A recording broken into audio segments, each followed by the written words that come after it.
আসসালামু আলাইকুম। সকাল ৯টা বেজে ২৫ মিনিট। আজ সোমবার। বাংলাদেশ বেতার, কক্সবাজার।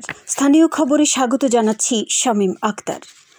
মহেশখালী উপজেলা আওয়ামী লীগের সভাপতি, বড় মহেশখালী ইউনিয়ন পরিষদের সাবেক চেয়ারম্যান, বর্ষিয়ান রাজনীতিবিদ, বীর মুক্তিযোদ্ধা আনোয়ার পাশা চৌধুরীর নামাজের জানাজা সম্পন্ন হয়েছে। তিনি গত ৬ এপ্রিল ঢাকার ইউনাইটেড হাসপাতালে লাইফ সাপোর্টে থাকাকালীন মৃত্যুবরণ করেন।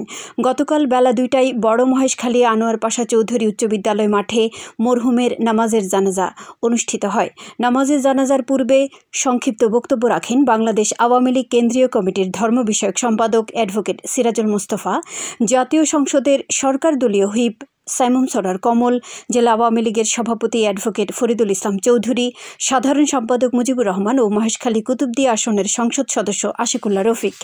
বীর মুক্তিযোদ্ধা মরহুম আনোয়ার পাশা চৌধুরীকে রাষ্ট্রীয় মর্যাদায় গার্ড অব অনার প্রদান করেন উপজেলা নির্বাহী কর্মকর্তা মিকি মার্মা।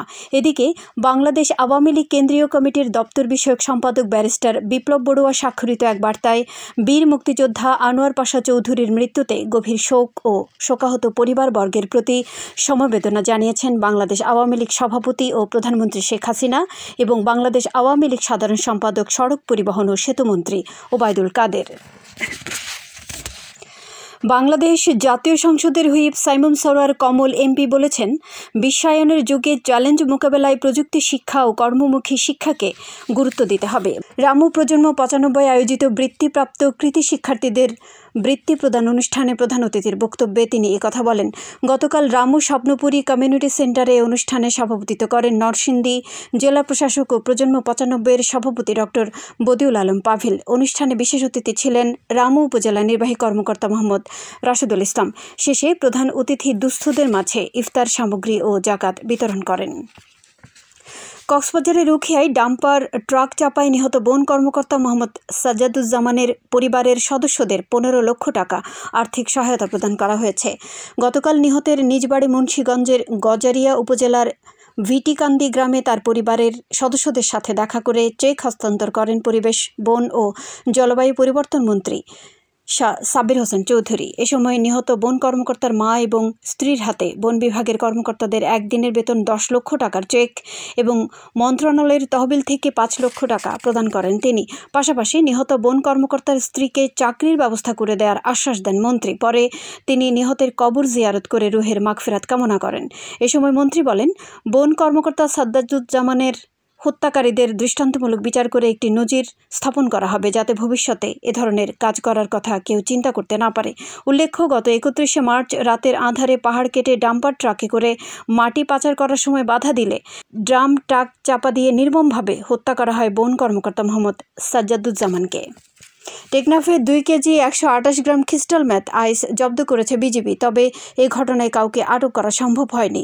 গতকাল টেকনাফ ব্যাটালিয়নের ২ বিজিবির অধিনায়ক লেফটেন্যান্ট কর্নেল মোহাম্মদ মহিউদ্দিন আহমেদ এ তথ্য নিশ্চিত করে জানান, মিয়ানমার থেকে মাদকের একটি চালান সাগর পথে বাংলাদেশে আসতে পারে এমন গোপন তথ্যের ভিত্তিতে বিজিবি সদস্যরা শনিবার রাতে টেকনাফ কক্সবাজার মেরিন ড্রাইভ সড়কে মহেশখালিয়াপাড়া ঘাট এলাকায় অবস্থান নেয়। পরে সন্দেহভাজন এক ব্যক্তিকে চ্যালেঞ্জ করলে তার ফেলে যাওয়া প্যাকেট তল্লাশি করে ২ কেজি ১২৮ গ্রাম ক্রিস্টাল মেথ আইস উদ্ধার করা হয়। এ ব্যাপারে আইনগত ব্যবস্থা নেওয়া হয়েছে বলে জানান বিজিবির এই কর্মকর্তা। এদিকে টেকনাফে কোস্টগার্ড অভিযান চালিয়ে মালিকবিহীন ৪৮০ ক্যান আন্দামান গোল্ড বেয়ার ও ১১৬ বোতল বিদেশি মদ জব্দ করেছে। গতকাল টেকনাফ বিসিজি স্টেশনের অধীনস্থ শাহপুরের দ্বীপ কোস্টগার্ড একটি অভিযান দল গোপন সংবাদের ভিত্তিতে সাবরাং ইউনিয়নের কাটাবনিয়া নামক এলাকায় সাগরে অভিযান চালিয়ে এসব মাদক জব্দ করেন। কোস্টগার্ডের মিডিয়া কর্মকর্তা লেফটেন্যান্ট কমান্ডার খন্দকার মুনিফ তকি জানান, এ বিষয়ে সংশ্লিষ্ট ধারায় মামলা রুজু করে আটককৃত মালামাল টেকনাফ মডেল থানায় হস্তান্তর করা হয়েছে।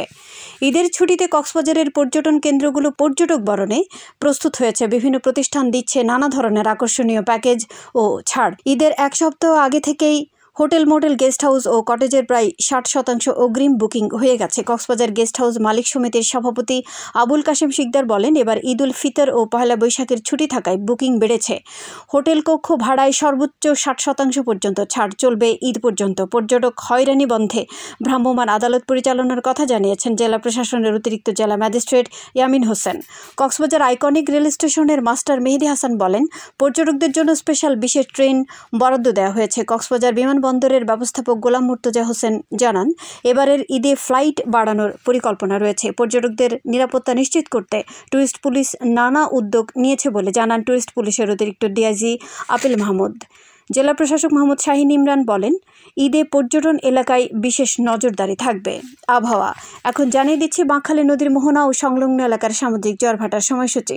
আজ ভাটা শুরু হবে সকাল 10টা 8 মিনিটে, চলবে বিকেল 4টা 48 মিনিট পর্যন্ত। খবর শেষ হলো। আমাদের পরবর্তী খবর প্রচারিত হবে আজ দুপুর 2টা বেজে 55 মিনিটে।